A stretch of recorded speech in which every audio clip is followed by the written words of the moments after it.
കേന്ദ്ര സർക്കാർ ശബരിമല ഏറ്റെടുക്കുമെന്ന കേന്ദ്രമന്ത്രി സുരേഷ് ഗോപിയുടെ പ്രസ്താവനയിൽ ചർച്ചകൾ സജീവം. ഏക സിവിൽ കോഡ് നിലവിൽ വന്നാൽ ഉടൻ കേന്ദ്ര ദേവസ്വം വകുപ്പ് രൂപീകരിക്കും. എല്ലാ പ്രധാന ക്ഷേത്രങ്ങളും ഏറ്റെടുക്കുമെന്നും സുരേഷ് ഗോപി.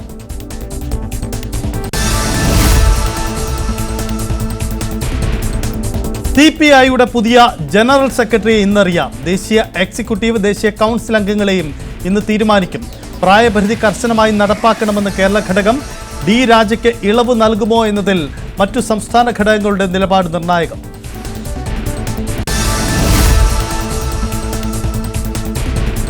കോൺഗ്രസിന്റെ വിശാല പ്രവർത്തക സമിതി യോഗം ഇന്ന് പട്നയിൽ. ബീഹാർ നിയമസഭാ തെരഞ്ഞെടുപ്പ് പ്രചരണ തന്ത്രങ്ങൾ ചർച്ചയാവും.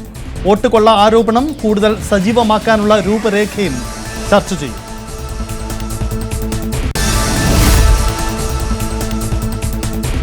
CPM നേതാവ് KJ ഷൈനെതിരായ സൈബർ അധിക്ഷേപത്തിൽ അറസ്റ്റിലേക്ക് കടക്കാൻ അന്വേഷണ സംഘം. ചോദ്യം ചെയ്യലിന് ഹാജരാവാതെ 1ഉം 2ഉം പ്രതികൾ. ഗോപാലകൃഷ്ണന് പിന്നാലെ മുൻകൂർ ജാമ്യാപേക്ഷ സമർപ്പിക്കാൻ KM ഷാജഹാനും.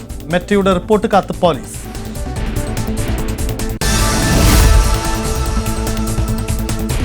കൊൽക്കത്തയിൽ ശക്തമായ മഴ തുടരുന്നു. റോഡുകളും കെട്ടിടങ്ങളും വെള്ളത്തിൽ മുങ്ങി. വെള്ളക്കെട്ടിൽ നിന്ന് വൈദ്യുതാഘാതമേറ്റ് മരിച്ചത് 9 പേർ. പൂജാ അവധി നേരത്തെയാക്കി സർക്കാർ.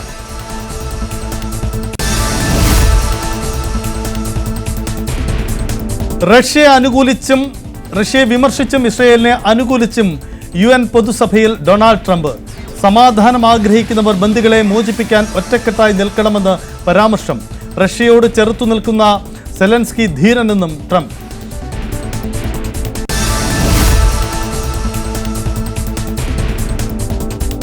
H-1B വിസ അഴിച്ചുപണിയാൻ US ഭരണകൂടം. നിലവിലെ ലോട്ടറി സമ്പ്രദായം നിർത്തലാക്കും. യോഗ്യതയും മികവും അടിസ്ഥാനമാക്കി വെയ്റ്റഡ് സെലക്ഷൻ കൊണ്ടുവരാൻ നീക്കം. കൂടുതൽ ശമ്പളമുള്ളവർക്ക് 4 തവണ വിസ, അല്ലാത്തവർക്ക് ഒറ്റത്തവണ മാത്രം.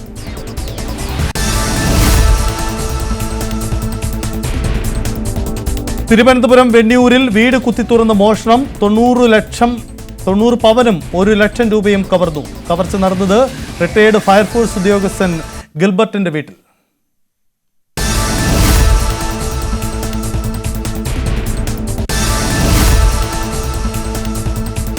കൊല്ലം അഞ്ചൽ കുരുവിക്കോണത്ത് കാറും ബൈക്കും കൂട്ടിയിടിച്ച് യുവാവിന് ദാരുണാന്ത്യം. മരിച്ചത് ബൈക്ക് യാത്രികനായ കരവാളൂർ സ്വദേശി സംഗീത്. തിരുവനന്തപുരം മണ്ണന്തല മരുതൂറിൽ KSRTC ബസും ലോറിയും കൂട്ടിയിടിച്ച അപകടം.